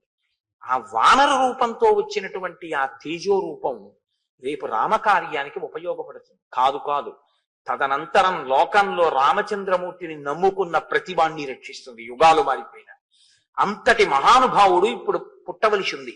వీర్యవాన్ బుద్ధి సంపన్న తవ పుత్రో భవిష్యతి, మహాసత్వో మహాతేజ మహాబల పరాక్రమ లంఘనే ప్లవనీ చైవ భవిష్యతి మయా సమః. భవిష్యత్తులో నాతో సమానమైనటువంటి వేగం ఉన్నవాడు, నాతో సమానమైనటువంటి లంఘన శక్తి కలిగిన వాడు, అంటే దూకగలిగినటువంటి వాడు, అంతటి బుద్ధి పరాక్రమాలు ఉన్నటువంటి వాడు ఒక మహానుభావుడు పుట్టవలసిన అవసరం ఉంది. అందుకనమ్మా నీ ఎందు తేజస్సుని నిక్షేపిస్తున్నాను. ఇప్పుడు తల్లి అంతటి మహాపురుషుడికి తల్లి కావడానికి అంగీకరించింది. ఎందుకని? ఆమెకి వానర రూపం శాశ్వతం కాదు, ఆవిడ విడిచిపెట్టేస్తుంది. శాపవశాత్తు వచ్చినటువంటిది కాబట్టి కొంతకాలం తర్వాత వదిలేసి పుంజక స్థలగా వెళ్ళిపోతుంది, మళ్ళీ అప్సరసగా. వెళ్ళిపోయినా ఆవిడ కీర్తి లోకంలో శాశ్వతంగా దేనివల్ల ప్రకాశిస్తుందంటే ఆంజనేయుని తల్లిగా, ఆంజనేయ స్వామి వారి తల్లిగా అంజనాదేవి యొక్క స్వరూపం సర్వభూతముల చేత నమస్కరింపబడుతుంది. ఒక అప్సరస ఇంత నమస్కార యోగ్యతని పొందడం అసాధారణమైనటువంటి విషయం. అందుకే అంజనాదేవి తల్లిగా అంత కీర్తిని పొందుతాం. అందుకే యశస్విని అన్నారు. అమ్మా, అటువంటి బిడ్డని కడుపున పుట్టబోతున్నాడు. ఆవిడ చాలా సంతోషించింది. సంతోషించి ఒక వానరాన్ని ఒక గుహలో ప్రసవించింది. నేను మీకు మనవి చేశాను ఉత్తర కాండలోంచి. పుట్టగానే హనుమ, నువ్వు సూర్యమండలానికి ఎగిరావు పండు అనుకుని సూర్యబింబాన్ని. ఆ సూర్యబింబాన్ని చెనకుతున్న సమయంలో ఇంద్రుడు నిన్ను వజ్రం పెట్టి కొట్టాడు. ఆ వజ్రపు దెబ్బకి నువ్వు పర్వత శిఖరముల మీద పడితే నీ ఎడమ దవడ సొట్టపడింది. తన వజ్రాయుధపు దెబ్బ చేత సొట్టను పడినటువంటి హనువులు అంటే ఆ దవడలు కలిగిన వాడివి కాబట్టి నిన్ను తన గౌరవార్థం హనుమా అని పిలుస్తారు అని ఆనాడు ఇంద్రుడు అన్నాడు. ఇంద్రుడి చేత నామకరణం ఉంచబడిన వాడివి, సొట్టబడిన హనువు కలిగిన వాడివి కాబట్టి నీకు హనుమా అని పేరు వచ్చింది. ఆనాడు దేవతలందరూ నీకు వరాలు ఇచ్చారు. నీకివ్వబడినటువంటి వరాలలో చాలా చాలా గొప్ప వరం ఏమిటో తెలుసా? అశస్త్ర వజ్రతాం తాత సమరే సత్య విక్రమ వజ్రస్య చ నిపాతేన విరుజం త్వాం సమీక్ష్య చ సహస్ర నేత్ర ప్రీతాత్మ దదౌతే వరముత్తమం. నువ్వు యుద్ధంలో ఏ అస్త్రము చేత ఏ శస్త్రము చేత నిహతుడివి కవు. నీకు దేవేంద్రుడిచ్చిన వరం నిన్ను వజ్రాయుధం కూడా ఏమీ చెయ్యలేదు. దానితో పాటు స్వచ్ఛందతశ్చ మరణంతే భూయాదితి వై ప్రభో. నీవు కోరుకుంటే వదిలిపెడతావు తప్ప శరీరాన్ని, నువ్వు శరీరం విడిచిపెడదాము అని కోరుకోకపోతే నిన్ను పడగట్టగలిగిన వాడు సమస్త భూతములలో దేవతలలో 3 లోకములలో ఎవడు లేడు. గాలిని కుంభిని అగ్ని అంబువల ఆకాశ స్థలిందిక్కులన్నంటేనే అంత అల్లరి చేశాడు హిరణ్యకశిపుడు. అసలు బ్రహ్మగారు వరం ఇచ్చారు, నీకు స్వచ్ఛంద మరణం, నువ్వు కోరుకుంటే శరీరం పడుతుంది లేకపోతే పడదన్నారు. ఇంత బలం ఉన్న ఆయన ఇలా దండం పెడుతూ కూర్చుంది. ఏమీ ఆయన కోరుకున్నది లేదు. వాల్మీకి రామాయణం కాదు కానీ ఒక చోట హనుమ యొక్క భక్తికి ఒక మాట చెప్తారు. వాల్మీకి రామాయణం కాదు, మీరు చాలా జాగ్రత్తగా గుర్తుపెట్టుకోవాలి. కానీ అందం కోసం ఓ మాట చెప్తుంటారు. రామచంద్రమూర్తి పట్టాభిషేకం అయిపోయిన తర్వాత అందరూ అన్ని విధులు వేసుకున్నారు. నేను ఇచ్చేస్తాను. హనుమ అలా కూర్చున్నారు. నువ్వేం చేస్తావు హనుమ అని అడిగారు రామచంద్రమూర్తి. అందరూ అన్ని పనులు తీసేసుకున్నారుగా, ఇంక నీకేం పనుంది, ఏం చేస్తావు అన్నారు. ఏదైనా పని అడిగేటప్పుడు తన బలపరాక్రమములకు సమానమైన పని అడుగుతారు తప్ప ఏదో ఒకట్ల ఎదురు ఈశ్వర సేవ చేయడానికి ఏది కావాలండి అని నడువుకి తువ్వాలు కట్టుకుని అక్కడ దేవాలయంలో బూజులు కనపడ్డాయి అనుకోండి, అయ్యా బూజుల కర్ర ఉంది ఏంటంటే, రేపు నేను ఒక్కసారి వచ్చి ఇది దులిపేస్తాను, ఒక్కసారి ఈ బూజులు పట్టుంది, హరిప్రసాద్ గారు దులిపించండి అండం కాదు. అయ్యా నేను రేపు వచ్చి ఓ 10 మంది ఒక్కసారి పట్టాభిషేకం వచ్చేస్తోంది కదా 15 రోజుల్లో, అది కోయిల్ ఆళ్వార్ తిరుమంజన్ ఉత్సవ్ అంటే అది కాయిక కైంకర్యం ఎంత గొప్పదో తెలుసా అండి. పెరియ పురాణంలో అప్పర్ చేశారని చెప్తుండేవారు. దానికోసం వచ్చింది కోయిల్ ఆళ్వార్ తిరుమంజన్ అన్నది. ఇప్పుడు అదేదో టికెట్ చేసేశారనుకోండి వేరే విషయం, అసలు స్వయంగా చెయ్యాలి మనిషి. ఎందుకంటే మీకు ఆలయంలో చేసేటటువంటివి కొన్ని ఉంటాయి, మీరు చేసుకునేవి కొన్ని ఉంటాయి. మీరు కొన్ని చేయడం కుదరదు, మీరు అలా దర్శనాలు చేయలేరు. బంగారు కవచం కట్టకుండగా రాముణ్ణి చూడాలనుకున్నారనుకోండి, మీ ఇంట్లో మీరు కట్టడం కుదరదు. ఎందుకంటే మీరు అంగుష్టమాత్ర విగ్రహాన్నే పూజ చేయాలి. అంగుష్టమాత్ర విగ్రహానికి కవచం ఎలా కడతారు? ఇప్పుడు బంగారు కవచం కట్టిన రాముణ్ణి చూడాలి అంటే ఒక్క దేవాలయంలో ఉన్న స్వామి బంగారు కవచం కట్టుకుంటేనే మీరు చూడాలి. చందన చర్చితుణ్ణి చూడాలి అంటే ఇక్కడ చూడాలి. మీ ఇంట్లో అంగుష్టమాత్రమూర్తికి చందనం రాస్తే ఆ సోయగం రాదు. అలాగే మీ జీవితంలో ఈశ్వరుడు మీకు ఇచ్చిన బలాన్ని ఈశ్వరుడికి ఉపయోగించాలి అంటే గొప్ప గొప్ప ఉత్సవాలు వస్తాయి. ఏదో శారదా నవరాత్రులు, శ్రీరామ పట్టాభిషేకం ఇలాంటివి వచ్చినప్పుడు ఎవరో చేయడం కాదు, భక్తులు చేసుకోవాలి. వచ్చి దేవాలయంలో తన ఇంటిని ఎలా చూసుకుంటాడో దేవాలయాన్ని అలా చూసుకోవాలి. అయ్యా వచ్చే ఆదివారం నాడు మేమందరం వచ్చి దేవాలయం అంతా దులిపేస్తున్నాం అంటే నేను గొప్పకి చెప్పాను అనుకోకండి. మాకు కాకినాడ అయ్యప్ప స్వామి దేవాలయ ప్రాంగణం చాలా పెద్ద ప్రాంగణం, హరిప్రసాద్ గారికి తెలుసు. మేము పెద్ద పెద్ద ఉత్సవాలు చేసే ముందు మేమెవ్వరం కూడా కార్మికుల్ని పెట్టి ఈ పనులు చేయించాం. మేము రేపు కోయిల్ ఆళ్వార్ తిరుమంజన్ ఉత్సవ్ అని అట్ట పెట్టి అక్కడ పెడతాం. 10 రూపాయల కన్నా ఎవరు వెయ్యొద్దని చెప్తాం. అందరూ తలో 10 రూపాయలు అందులో వేస్తారు. ఈ డబ్బంతా పెట్టి ముందు రోజు సాయంకాలం మా గోపాలకృష్ణ గారు చీపుళ్ళు, చాట్లు, ఆ సామాను తోమేటటువంటి పిండి, ఆ తర్వాత బూజుల కర్రలు ఇవన్నీ తెప్పిస్తారు. నా భార్య ఇంకా కొంతమంది ఆడవాళ్లు కలిసి దేవాలయంలో వంట చేస్తారు. ఒక్క పప్పు, ఒక్క కూర, ఒక్క పచ్చడి. అందరం ఏం చేస్తా అంటే తెల్లమారేటప్పటికీ మాసిపోయిన బట్టలు కట్టుకుని తలపాగాలు చుట్టేసుకుని వచ్చి కూర్చుంటారు మగవాళ్ళు ఆడవాళ్ళు. కొంచెం పెద్దవాళ్ళు అయితే అమ్మ మీరు దీపపు సమ్మెలన్నీ తోమేయండి, అర్చన పాత్రలన్నీ తోమేయండి, పీతాంబరం పెట్టి మెరిసిపోయేటట్టు సిద్ధం చేసేయండి. పెద్ద ఆడవాళ్ళకి వేసేస్తాం. అమ్మ కొంచెం ఓపిక ఉన్న వాళ్ళు మీరు దేవాలయం అంతా కడిగేసేయండి బ్లీచింగ్ వేసి. ఓపికన్న మగవాళ్ళు ఆలయ శిఖరాలెక్కి ఆలయ శిఖరాలన్నీ శుభ్రంగా మీరు దులిపేసేయండి. వానరాలు ఎలా ఎక్కేస్తాయో అలా 8 అయ్యేటప్పటికి ఎక్కేస్తారు దేవాలయ ప్రాంగణం అంతా. మొత్తం 100 నుంచి 150 మంది సత్సంగ కార్యకర్తలు ఒక్కొక్కసారి 200 కూడా దాటిపోతుంటారు. మధ్యాహ్నం అయ్యేటప్పటికి ఆలయ ప్రాంగణం అంతా ఎలా ఉంటుందంటే ఒక బూజు కనపడదు. మొత్తం ఆలయం అంతా శుభ్రం చేసి అన్ని తోమేస్తారు. అందరూ స్నానాలు చేసేసి పొడి బట్ట కట్టుకుని వచ్చేస్తారు. మా గోపాలకృష్ణ గారు అందరికీ కూడా చక్కగా పప్పన్నం, కూర అన్నం, ఒక్క పచ్చడి, పెరుగు వేసి పెట్టేస్తారు. అందరం కలిసి ఈశ్వర సేవకులం. గురువు గారు లేరు, శిష్యుడు లేడు, గొప్పతనాలు లేవు, తక్కువలు లేవు. అందరం కూర్చుని సహపంక్తి భోజనం. ఇవాళ ఈశ్వర సేవ చేసుకున్నాం మనం. అందరం కలిసి భోజనం చేసి అందరం కలిసి ఇంటికి వెళ్ళిపోయి విశ్రాంతి తీసుకుంటాం. ప్రతి 4 నెలలకో 5 నెలలకో మా దేవాలయాన్ని మేమే శుభ్రం చేసుకుంటాం. దేవాలయాన్ని ఎవ్వరిని శుభ్రం చేయడానికి మేము ఇవ్వం, మేమే చేస్తాం. కాయిక కైంకర్యం కింద ఆలయాన్ని శుభ్రం చేసుకుంటాం. నేను కూడా అన్నానని గొప్ప కనుకోకండి. నేను కూడా తలపాగా కట్టుకుని అమ్మవారి దేవాలయాన్ని శుభ్రం చేస్తుంటాను. ఇప్పుడు నాకు అదొక చాలా ప్రీతి, పరాశక్తి దేవాలయం అంటే. నేను అమ్మవారి దేవాలయం కడగడం, తుడవడం అవన్నీ చేస్తుంటాను. చిన్న చిన్న పిల్లల దగ్గర నుంచి వచ్చి చేస్తారు. అది చేసుకోవాలి. ఈశ్వర సేవయందు ఆ సంతోషం ఉండాలి. అంతేగాని నేనింత మొనగాన్ని నీ చేయడమా అనకూడదు. ఈశ్వర సేవ చేయడం అంటే పొంగిపోవాలన్నమాట. దానికి కోయిలాళ్వార్ తిరువంజన్ అని పేరు. కాయిక కైంకర్యం చెయ్యాలి. అయా పట్టాభిషేకం వస్తోంది, రామచంద్రమూర్తి పట్టాభిషేకం 2 వారాల్లో, ఒక ఆదివారం హరిప్రసాద్ గారు బూజులు కర్రలు తెప్పించండి, మీ డబ్బులతో వద్దు, అట్టపెట్టి పెట్టండి, రూపాయి 2 రూపాయలు 5 రూపాయలు మేము వేస్తాం, 10 రూపాయల కన్నా మించకుండా చీపుళ్ళు అవి అన్ని తెప్పించండి, మేము దులిపేస్తాం. ఓ పూటొచ్చి అందరూ దులిపేసి అందరం కూర్చుని చక్కగా రామనామ సంకీర్తనం వినబడుతుంటే అందరం కడుపు నిండా భోజనం చేసి వెళ్ళిపోవాలి. ఎంత ధన్యత అండి అది. నిజంగా పొంగిపోతారు సీతారాములు. నా పట్టాభిషేకానికి ఎలా చేశారో చూడు సీతా పిల్లలని. అంటే మిమ్మల్ని చెయ్యమని నేను ఇప్పుడేం ప్రతిపాదన చెయ్యట్లేదు, ఎందుకంటే అది ఒక ఉత్సాహంతో కూడిన విషయము అని నేను ప్రతిపాదన చేశానంతే. నా ఉద్దేశ్యం ఇప్పుడు అలా ఏదో మీతో చేయించే ప్రతిపాదన నేను పెట్టాను అని మీరు అనుకోవద్దు. కాబట్టి ఆయన వినయం కలిగినటువంటి వాడు. నా స్థాయికి పనిచేయడమా అని ఆలోచించరు. అందరూ అన్ని పనులు చేస్తున్నారుగా హనుమా, మరి నువ్వేం చేస్తావు అన్నారు. అంటే స్వామి ప్రభువు ఆవలించినప్పుడు తనకి తాను చిటికేసుకోకూడదు, చిటిక వేయకుండా ఆవలించకూడదు. కాబట్టి నేను మీరు ఆవలిస్తే చిటికేస్తాను. ఆవలింత ఎప్పుడు వస్తుంది? నిద్రపోయే ముందు వస్తుంది. కాబట్టి నువ్వు నిద్రపోయే వరకు నీ కాళ్ళ దగ్గర ఉంటా. మిగిలిన వాళ్ళు ఏం చేస్తారు? బయట పని చేసుకుని వెళ్ళిపోతారు. నీవు ఎప్పుడు ఆవలిస్తావో. కాబట్టి అన్నం తింటున్నా పడుకున్నా నేను ఆ పక్కనే కూర్చుంటాను.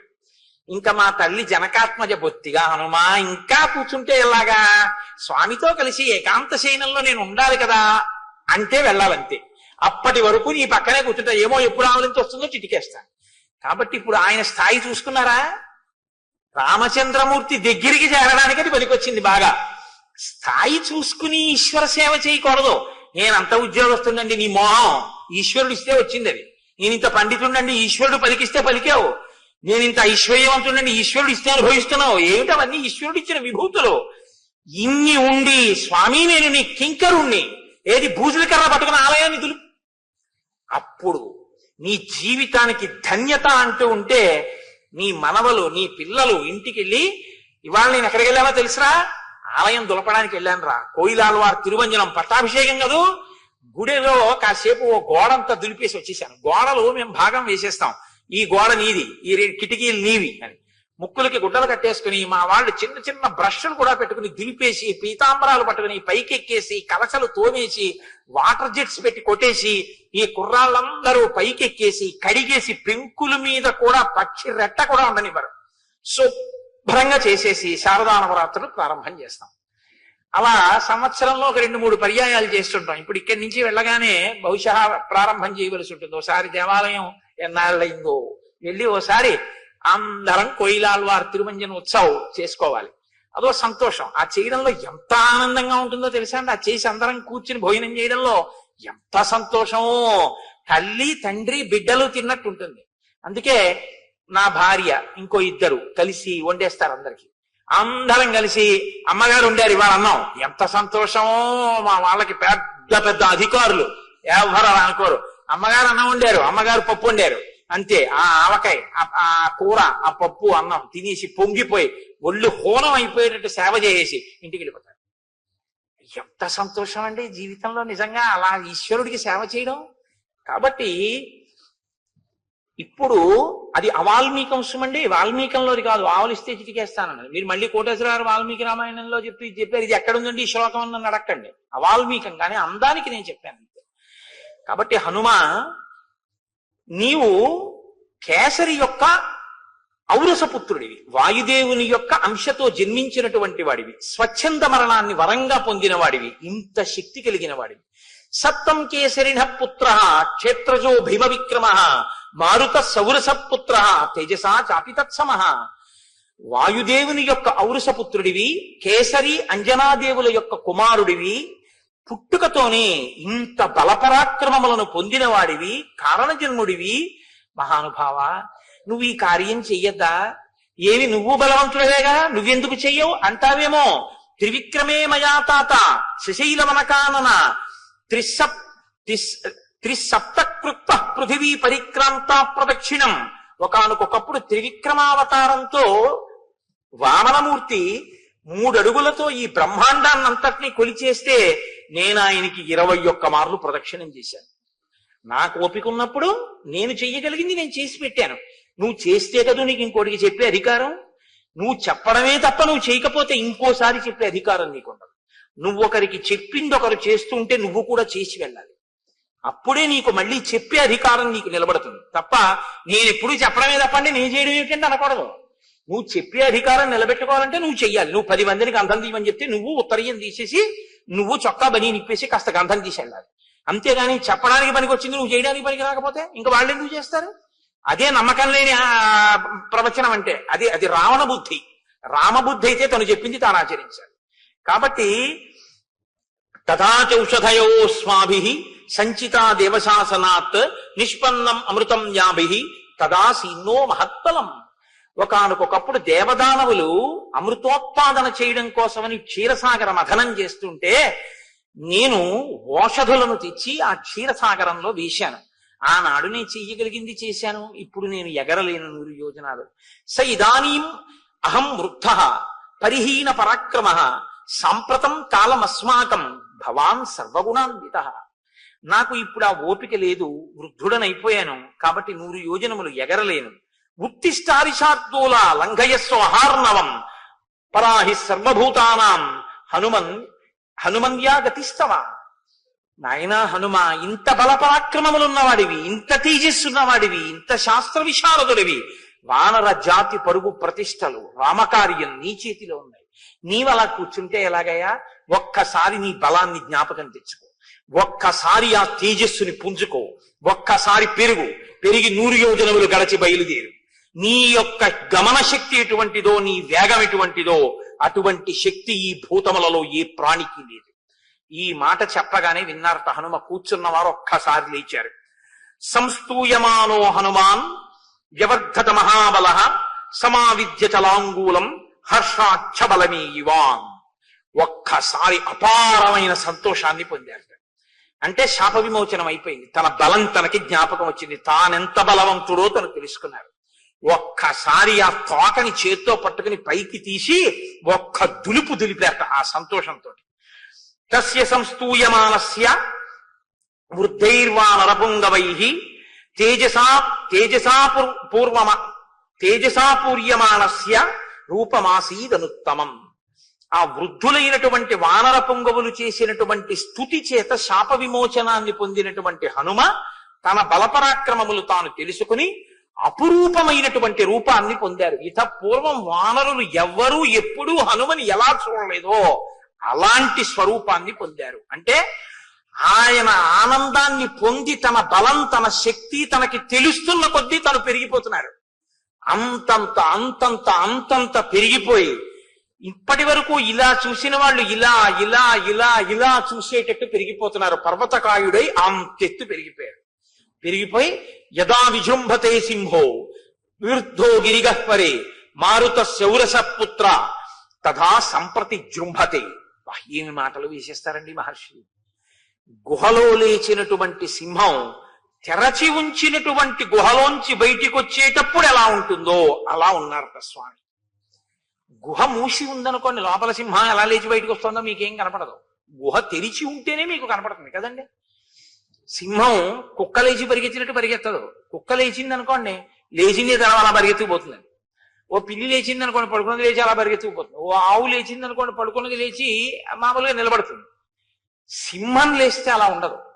సింహం పడుకున్నటువంటి సింహం కానీ ఒక్కసారి ఇలా తల పక్కకి పెట్టి పడుకుంటుంది. ఇలా పడుకున్నటువంటి సింహం నిద్ర లేవాలనుకుంది అనుకోండి, ఒకసారి కళ్ళు 2 బాగా తెరిచి ఇలా అని ఒక్కసారి గుహంతా కలయ చూసి లేచి నిలబడి ఒక్కసారి ముందు 2 కాళ్ళ మీద ముందుకి సాగి ఒళ్ళు పూర్తిగా సాగతీసి ఒళ్ళు ఒక్కసారి ఆ నడుం ఆడించి తోక దులిపి నాలుక పైకి తీసి పెదవులు 2 నాక్కుని జూలు విదల్చి నోరు తెరిచి ఒక్క గర్జన చేసి అడుగు తీసి అడుగు వేస్తూ బయటికి వస్తూ ఉంటే ఇంకా ఎదురుగుండా ఏ మృగం ఉండడానికి వీల్లేదు.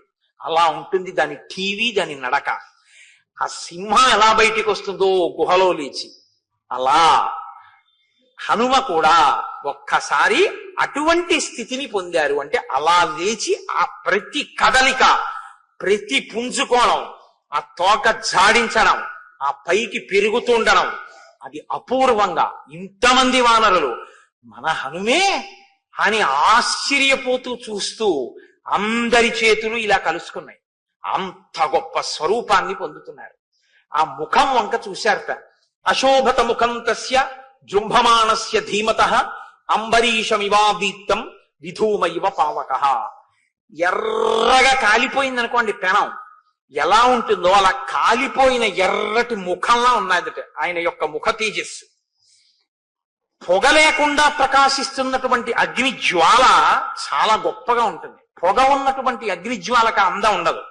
పొగ అన్నది లేకుండా అగ్ని జ్వాల కానీ పైకి లేస్తోంది అనుకోండి, నాలుకలు చాపుతాడు అప్పుడు అగ్నిహోత్రుడు. అప్పుడు చూడాలి అందం. అసలు పూర్ణాహుతి అందం అంతా అప్పుడే. అసలు ఆ అగ్ని జ్వాల అలా లేవాలి. అంతెత్తు లేచి నాలుకలతో అందుకుంటాడు పూర్ణాహుతితో ఆయన. అంటే ఇలా నిలబడదు శిఖ, అగ్నిశిఖ నిలబడకుండా ఒక్కొక్కసారి. అందుకే పూర్ణాహుతి చేసేటప్పుడు పెద్ద అరటి దొప్ప వాడతారు. అది చూడండి, ప్రాణి బాగా పొడుగ్గా నాలుక ఉన్నటువంటి ప్రాణులు ఏం చేస్తాయంటే అంత దూరంలో ఉన్నదాన్ని చటుక్క నాలుక చాపి పట్టుకుంటాయి. అలా పూర్ణాహుతి దగ్గరికి వచ్చేటప్పటికి ఆయనే నాలుకలు చాపుతాడు. కాబట్టి ఇలా ఉన్న అగ్నిశిఖ ఇలా ఇలా ఊగుతుంది. ఊగి నాలుకలు చాపి పుచ్చుకుంటున్నాడా ఆ ఆజ్యధారని అన్నట్టుంటాడు. అలా పొగ లేకుండా పెరిగినటువంటి తేజస్సు ఎలా ఉంటుందో అలా ఉన్నట్టంటే అలా నిలబడి దీపపు ఒత్తి కాలినట్టు కాలడం కాదు, నాలుకలు కదుపుతూ అటు ఇటు ఊగుతున్న అగ్ని శిఖ ఎలా ఉంటుందో అలా ఊగుతోంది. అంటే ఇలా ఇలా శిరకంపనం చేసి ఇలా చూస్తూ ఇలా పెరిగిపోతున్నారు ఆయన. అంత పెరిగిపోతుంటే అభివాద్య హరీన్ వృద్ధాన్ హనుమాన్ ఇదమబ్రవీత్. అక్కడ ఉన్నటువంటి ఆ వానరులందరికీ, వానరుల యొక్క పెద్దలకి ఇంత పెరిగిన వారు నమస్కారం చేశారు. ఇది ఆయన వినయం. ఒక్క నమస్కారం చేసి అక్కడ ఉన్న పెద్దలందరికీ తను చెప్తున్నారు. అరుజత్ పర్వతాగ్రాణి హుతాశన సఖో నిలః బలవాన్ అప్రమేయస్య వాయురాకాశగోచరః తస్యాహం శీఘ్ర వేగస్య శీఘ్రగస్య మహాత్మనః మారుతస్యౌరస పుత్రః ప్లవనే నాస్తిమత్సమః ఉత్సహేయం హి విస్తీర్ణం ఆలిఖంతమివాంబరం మేరుం గిరిమసంగేన పరిగంతుం సహస్రశః బాహువేగ ప్రనున్నేన సాగరేణాహముత్సహే సమాప్లావయితుం లోకం సపర్వత నదీ హ్రదం మమోరుజంఘవేగేన భవిష్యతి సముద్ధితః సముద్ధిత మహాగ్రహః సముద్రో వరుణాలయః పన్నగాశన ఆకాశే పతంతం పక్షిసేవిత వైనతేయమహం శక్తః పరిగంతుం సహస్రశః ఉదయాత్ ప్రస్థితం వాపి జ్వలంతం రశ్మిమాలినం అనంతమితమాదిత్యం అభిగంతుం సముత్సహే తతో భూమిం అసంస్పృశ్య పునరాగంతుముత్సహే ప్రవేగేనైవ మహత భీమేన ప్లవగర్షభాః పర్వతాంశ్చూర్ణయిష్యామి ప్లవమాన ప్లవంగమాః హరిష్యాం యూరువేగేన ప్లవమానో మహార్ణవం లతానాం వివిధం పుష్పం పాదపానాం చ సర్వశః అనుయాస్యంతి మామద్య ప్లవమానం విహాయస భవిష్యతి హిమే పంథాః స్వాతేః పంథా ఇవాంబరే అహం ద్రక్ష్యామి వైదేహీం ప్రమోదధ్వం ప్లవంగమాః. ఆయన ప్రతిజ్ఞ చేస్తున్నారు. ఆ వానరులందరి వంక చూసి, నేను నా యొక్క బలం ఎటువంటిదో మీకందరికీ చెప్తున్నాను వినండి. ఇది గొప్పకి చెప్తున్నది కాదు. నా బలం ఎటువంటిదో, నా తేజస్సు ఎటువంటిదో మీరు తెలుసుకుంటే మీకు నేను సీతమ్మ తల్లి దర్శనం చేసి వస్తాను. మీ ప్రాణముల గురించి మీకు భయం లేదన్న విషయం తెలుస్తుంది. నేను ఈ పర్వతముల యొక్క శిఖరములన్నిటినీ కూడా నా వక్షస్థలంతో కొట్టి చూర్ణం చేసేయగలను. అపారమైనటువంటి తేజస్సుతో ఆకాశాన్ని చుంబిస్తోందా అన్నట్టుగా పెరిగినటువంటి మేరు పర్వతానికి ఆగకుండా అపార వేగంతో కొన్ని వేల మార్లు ప్రదక్షిణం చెయ్యగలను. ఆకాశంలో అపారమైన వేగంతో వచ్చినటువంటి వైనుతేయుడైన గరుత్మంతుడు సముద్రంలో ఉన్న పాములను అపహరించి తీసుకుని వెళ్ళిపోతుండగా ఆ గరుత్మంతుడికి కొన్ని వేల పర్యాయములు ప్రదక్షిణం చెయ్యగలను. నేను ఈ సముద్రం నుంచి ఎగిరి వెళ్ళిపోతున్నప్పుడు నా తొడల వేగం చేత ఈ సముద్రంలో ఉన్న జలరాశి చాప చుట్టినట్టు పైకి లేచిపోతే సముద్రం లోపల ఉండేటటువంటి జలచరములన్నీ మీ కంటికి కనపడతాయి. అంత వేగంతో ఈ సముద్రాన్ని చాప చుట్టగలను. ఈ భూమండలం మీద నదులన్నిటినీ సముద్రంలో కలిపి సముద్ర జలాల్ని నదీ జలాల్ని కలిపి తీసుకొచ్చి భూమి మీద పోసి ఈ భూమిని సముద్రంలో కలిపేయగలను. ఎన్ని పర్వతాలున్నాయో అన్ని పర్వతాల మీదకెక్కి నేను ఆనంద తాండవం చేసి వాటిని పిండి ముద్దలుగా చేసి భూమితో సమానంగా చూర్ణం చేసేయగలను. నేను ఈ సముద్రం మీద ఎగురుతున్నప్పుడు సముద్రాన్నంతటినీ కూడా అల్లకల్లోలం చేయగలను. సూర్యోదయం అవుతుండగా సూర్యుడితో పాటుగా బయలుదేరి సూర్యుడి కన్నా వేగంగా పశ్చిమాద్రికి చేరుకుని కిందకి దిగి భూమి మీద కాలు పెట్టకుండా మళ్లీ వెనక్కి వేగంగా వచ్చి సూర్యుడు ఆకాశ మధ్యంలోకి వచ్చేటప్పటికి సూర్యుడిని కలిసి మళ్లీ సూర్యుడు పశ్చిమాద్రికి వెళ్లే లోపల తిరిగి తూర్పు దిక్కుల కిందకి దిగగలను. అంతటి వేగం ఉన్నవాణ్ణి. వాయుదేవుడు ఎంత వేగం ఉన్నవాడో, గరుత్మంతుడు ఎంత వేగం ఉన్నవాడో, వారితో సమానమైనటువంటి వేగము, లాఘవము, గమన శక్తి, దూకగలిగినటువంటి శక్తి కలిగినటువంటి వాణ్ణి. నేను ఇక్కడ నుంచి బయలుదేరి సముద్రం మీదుగా ఎగిరి వెళ్ళిపోతుంటే కొన్ని వేల సంవత్సరముల నుంచి ఈ పర్వతాల మీద పెరిగినటువంటి కూకటి వేళ్లతో ఉన్నటువంటి చెట్లని పెకల్చి నా తొడల వేగానికి నాతో పాటు సముద్రం మీదుగా తీసుకుని పోయి విడిచిపెట్టగలను. నాతో పాటు తీగలు, లతలు, పువ్వులు, చెట్లు ఎగిరి వచ్చేస్తాయి. ఏకకాలమునందు కొన్ని వేల మందిని మర్దించగలను. నేను అదృశ్యమై పైన ఆకాశంలో వెళ్ళిపోతుంటే కింద నిలబడి సమస్త ప్రాణులు నా యొక్క గమన శక్తిని చూడగలవు. నేను ఇది గొప్పకి చెప్పడం కాదు, నేను వెడుతుండగా సమస్త భూతములు చూస్తాయి నా యొక్క గమనాన్ని. నా గమన శక్తి అలా ఉంటుంది. ఇంతమంది చూస్తుండగా ఎగురుతాను. నేను ప్రయాణం చేస్తుంటే ఆకాశాన్ని నేను తాగేస్తున్నానా అన్నట్టు ఉంటుంది. అలా బయలుదేరి పెడతాను. ఆకాశంలో మెరుపు వస్తే ఎలా ఉంటుందో ఆ మెరుపు తీగ కన్నా వేగంగా మబ్బుల్లోంచి ప్రయాణం చేస్తాను. ముల్లోకములను ఆక్రమించడానికి విజృంభించినటువంటి శ్రీ మహావిష్ణువు త్రివిక్రమావతారం పొందితే ఎలా ఉంటుందో అటువంటి రూపంతో నేను ఎగరగలను. నా యొక్క తొడల వేగంతో సముద్రంలో ఉన్నటువంటి నీటినన్నింటినీ భూమి మీదకి తేగలను. నదుల మీద ఎగిరి నదుల మీద ఉన్నటువంటి నీటిని భూమి మీదకి తెచ్చి ఏకకాలంలో సముద్రాల్ని, నదుల్ని ఎండింప చేస్తాను. అంతటి పరాక్రమం, అంతటి బుద్ధి, అంతటి తేజస్సు, అంతటి లాఘవం నా యందు ఉన్నాయి. నేను వెళ్లి సీతమ్మ తల్లి దర్శనం తప్పకుండా చేస్తాను. చేసి మళ్ళీ 100 యోజనములు తిరిగొచ్చి మీ అందరికీ శుభవార్త చెప్తాను. మీ అందరూ ఆనందించండి. మీ ప్రాణాలకి భయం లేదు. సీతమ్మ తల్లి దర్శనాన్ని నేను పొందడం సర్వఖాయం. కాబట్టి మీరు సంతోషంగా ఉండండి అన్నారు. ఒక్కసారి ఆ పెరిగిపోతున్న హనుమ వంక చూశారు.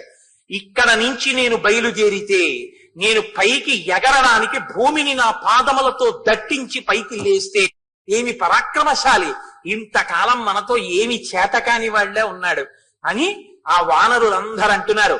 వీరా కేసరిన పుత్ర హనుమన్ మారుతాత్మజ జ్ఞాతీనాం విపుల శోక తయా తాత వినాశిత తవ కళ్యాణ రుచయ కపిముఖ్యా సమాగతా మంగళం కార్య సిద్ధ్యర్థం కరిష్యంతి సమాహితా. రామాలయంలో నీరాజనం ఇవ్వనండి. ఋషీణాంచ ప్రసాదేన కపివృద్ధమతేన చ గురూణాంచ ప్రసాదేన ప్లవస్యత్వం మహార్ణవం. హనుమకి కూడా కాస్త విశేషంగా ఇమ్మనండి, కర్పూరం ఎక్కువ వేసి ఇమ్మనండి. కాబట్టి ఓ వీరా కేసరిపుత్ర, నీ యొక్క ఆ ప్రయత్నాన్ని చూస్తే మేమందరం ఎంతో సంతోషిస్తున్నాం. నీకు కళ్యాణము ఘటించుగాక, మంగళము జరుగుగాక. నీవు సీతాదర్శనము చేసి వచ్చి వానర జాతి యొక్క పరువు ప్రతిష్టలను నిలబెట్టదవుగాక. రామకార్యమునందు మనము సార్థక్యము పొందడముగాక. కాబట్టి ఋషుల యొక్క అనుగ్రహంతో, పెద్దల యొక్క అనుగ్రహంతో ఏ ప్రతిబంధకం లేకుండా ఆకాశ మార్గంలో నీ ప్రయాణం జరిగి నువ్వు లంకాపట్టణం చేరి సీతమ్మ తల్లిని చూసెదవుగాక అంటుండగా స్వామి మహేంద్రగిరి పర్వత శిఖరముల మీద ఒక్కసారి అట్నుంచి ఇటు తిరిగి జూలు విదిలిస్తే ఆయన యొక్క కదలికలకి, ఆయన యొక్క నడకకి పర్వతాల యొక్క శిఖరాలు కదిలిపోతే విద్యాధరులందరూ లేచి వెళ్ళిపోయారట. ఋషులందరూ ఒక్కసారి కదిలిపోయారట. సింహాలు, పెద్ద పులులు, మృగాలు అన్నీ కూడా లేచి భీతితో పరిగెత్తేట. కలుగులలో ఉన్నటువంటి పావులు ఆయన పాద తాకిడికి కలుగులు మూసుకుపోతే అకస్మాత్తుగా కలుగులు మూసుకుపోతున్నాయని ఆ పావులు గభాలన బయటికి వచ్చేటప్పటికి సగంలో నొక్కేస్తే పర్వతం మీద పతాకాలు నిలబడ్డాయా అన్నట్టుగా విషాన్ని కక్కుతూ ఇలా నిలువుగా నిలబడ్డాయిట పావులు. అటువంటి స్థితిలో ఆ మహేంద్రగిరి పర్వత శిఖరముల మీద నిలబడినటువంటి స్వామి హనుమ సవేగవాన్ వేగ సమాహితాత్మ హరిప్రవీర పరవీరహంత మనస్సమాధాయ మహానుభావో జగామలంకాం మనసా మనస్వి. ఆయన ఇంకా శరీరంతో మహేంద్రగిరి పర్వత శిఖరముల మీద ఉన్నారు, కానీ ఎప్పుడెప్పుడు లంకాపట్టణానికి వెడతానా అన్న మానసికమైన ఉత్సాహము చేత ఆయన 100 యోజనములు దాటి మనసా లంకలో ప్రవేశించినారు అని ఆయన మనోజవం, ఆయన మనసుకున్న బలంతో ఆయన ఇంకా శారీరకంగా వెళ్ళాలి, మనసుతో లంక చేరిపోయారు. అంతటి గొప్ప తేజోమూర్తి హనుమ అని హనుమ శాప విమోచనంతో పరమ మంగళప్రదమైన వార్తతో కిష్కింధకాండని పూర్తి చేస్తారు. కిష్కింధకాండ పూర్తి చేసినప్పుడు ఈ శ్లోకాన్ని హనుమ గురించి విన్న వాళ్ళకి ఇదే లభిస్తుంది అని శాస్త్రవాక్కు. ఏది ఆయన పొందారు? సవేగవాన్ వేగ సమాహితాత్మ హరిప్రవీర పరవీరహంత మనస్సమాధాయ మహానుభావో జగామలంకాం మనసా మనస్వి. ఒక్కొక్కడికి చూడండి శరీరంలో మంచి బలం ఉంటుంది, కానీ ఒరే ఈ పని చేద్దాం రా అన్నారనుకోండి, అబ్బో చేయగలమండి కాలు జారిపోతే అంటాడు. అంటే మనసు బలహీనం. బలం ఉంటుంది కానీ వాడి బతుకంతా భయంతోనే సరిపోతుంది. ఒక్కొక్కడికి శరీర బలం ఉండదు. నిజానికి ఆయన శరీరంలో చాలా ఇబ్బందులు ఉంటాయి, కానీ ఆయన అసామాన్యమైనటువంటి పనులు చేస్తుంటాడు. ఎందుకంటే ఆయన మనసుకున్న బలం అటువంటిది. మనోజవం మరుతతుల్య వేగం. ఆ మనసుకి ఆ జవం, ఆ బలం ఉండాలి. ఆ మనోబలం ఎవడు పొందుతాడో వాడు సమస్యలకి పరిష్కారాన్ని సాధించుకోగలడు. కిష్కింధకాండ చివరలో మహర్షి మనసుతో చేరిపోయినటువంటి హనుమ యొక్క వైభవాన్ని కీర్తిస్తూ కిష్కింధకాండని పరిసమాప్తం చేశారు. రేపటి నుంచి సుందరకాండ ప్రారంభం అవుతుంది. సుందరకాండ అద్భుతమైనటువంటి కాండ, ఉపాసన కాండ. అసలు స్వామి మహేంద్రగిరి పర్వత శిఖరముల మీద నించుని ఇక అక్కడి నుంచి బయలుదేరడానికి మొదలు పెట్టినటువంటి శ్లోకంలో రావణ అన్న చోట వా బీజాక్షరంతో మొదలు అత్యద్భుతమైనటువంటి కాండ సుందరకాండ. సుందరకాండే రేపు స్వామి బయలుదేరి ఆకాశ మార్గంలో బయలుదేరడాన్ని చూపిస్తారు మహర్షి. రేపటి నుంచి సుందరకాండని సమయాన్ని సక్రమంగా వినియోగించుకోవడం కోసం 6:30కి ప్రవచన ప్రారంభమైపోతుంది. అంటే ప్రవచనానికి ముందు చేసేటటువంటి ప్రార్థనా శ్లోకాలు కూడా 6:30కి ముందు అయిపోతాయి. అంటే గురువందనం అవి 6:20కే ప్రారంభింపబడతాయి. అంటే ఎట్టి పరిస్థితుల్లో సుందరకాండ జరిగిన 7 రోజులు ఈశ్వరానుగ్రహంతో 6:31 కూడా కాకుండా జాగ్రత్త పడే ప్రయత్నం చేద్దాం. ఎందుకంటే సుందరకాండ మహాసముద్రం. అది ఎంత చెప్పుకుంటామో అంతగా మనకి సీతారామ లక్ష్మణ హనుమల యొక్క అనుగ్రహం పరిపూర్ణంగా లభిస్తుంది. అంత గొప్ప కాండ. కాబట్టి రేపటి నుంచి అందరూ చక్కగా సమయానికి వచ్చి ఒక్క శ్లోకం కూడా విడిచిపెట్టుకోకుండా, అంటే నేను చెప్పానన్న అహంకారంతో చెప్పట్లేదు, చక్కగా మీకు భక్తి కలిగిన వారు కాబట్టి చెప్తున్నాను, సుందరకాండని పరిపూర్ణంగా విని మనందరం ధరిద్దాం. అలా చెప్పగలిగినటువంటి శక్తిని నాకు రామచంద్రమూర్తి కటాక్షించుగాక అని రామచంద్రమూర్తి పాదములు పట్టి ప్రార్థన చేస్తూ, అందున ఈ 7 రోజులు సుందరకాండ జరిగేటప్పుడు చాలా గొప్ప గొప్ప విశేష కార్యక్రమాలు జరుగుతాయి. హనుమ సింధూరము చేత అర్చింపబడతారు, గణపతి సింధూరము చేత అర్చింపబడతారు. రేపటి రోజున చాలా అపురూపమైనటువంటి పూజ. స్వామికి గరికతో, వినాయకుడికి ఎర్రటి పువ్వులతో పూజ చెయ్యమని ఆయన్ని ఎర్ర పూలతో సింధూరంతో పూజ చెయ్యాలి. ఈ 3 విశేష ద్రవ్యాలతో హనుమకి సహస్రనామార్చన జరుగుతుంది. 108 కొబ్బరికాయలు కొడతారు, 16 కొబ్బరికాయలు నిలబడి కొడతారు. వినాయకుడి దగ్గర కార్యసిద్ధికి ఎప్పుడూ కూడా నిలబడి కొబ్బరికాయ కొట్టండి అని శాస్త్రం. కాబట్టి నిలబడి 16 కాయలు కొడతారు. అది చాలా గొప్పగా ఉంటుంది ఆ పూజ.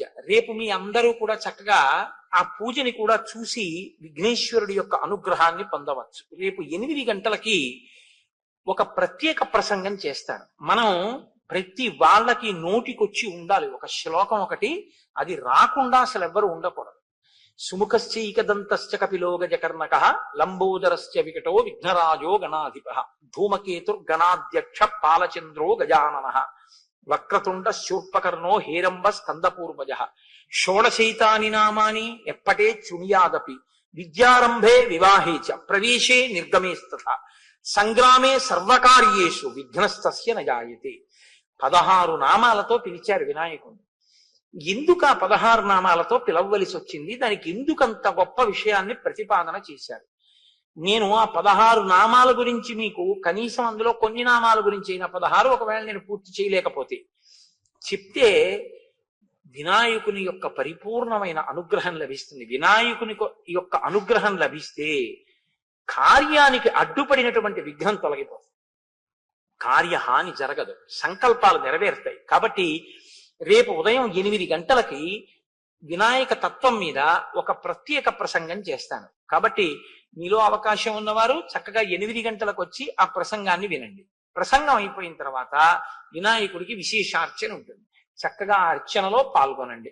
మనందరం రోజు రామనామం చెప్తున్నాం, కానీ ఇవాళ ప్రత్యేకించి రామనామాన్ని విడిచిపెట్టవద్దు. ఎందుకంటే కిష్కింధకాండ పూర్తి చేసి స్వామి హనుమకి శాప విమోచనం జరిగి సంతోషంగా ఉన్నారు కనుక రామనామం యొక్క కీర్తన ఎంతో ఆనందదాయకం అవుతుంది. కాబట్టి ఇవాళ నైమిత్తిక తిథి, చాలా గొప్ప తిథి, నృసింహ జయంతి కనుక మీతో నేను ప్రతిపాదన చేసినట్టుగా 11 మార్లు ఇది చెప్పిన తరువాత మనం విష్ణు సహస్రనామ స్తోత్రాన్ని, లక్ష్మీ అష్టోత్తరాన్ని పఠించి ప్రసాదం స్వీకరించి చందన చర్చితుడైనటువంటి స్వామి దర్శనం చేసుకుని తరించి పెడదాం. ఆయన చల్లబడతాడు. ఇవాళ చందనం తగిలితే చల్లబడిన మూర్తిని చూస్తే మన మనసులు చల్లబడతాయి, అంటే మన కోరికలు తీరుతాయి. ఏవి మన కోరికలు తీరితే మంచిదో ఈశ్వరుడు తీరుస్తాడు తప్ప నేను అమెరికా అధ్యక్షుడిని అయిపోవాలని చూశానంటే అవలేదేమన్నా అనగలదు.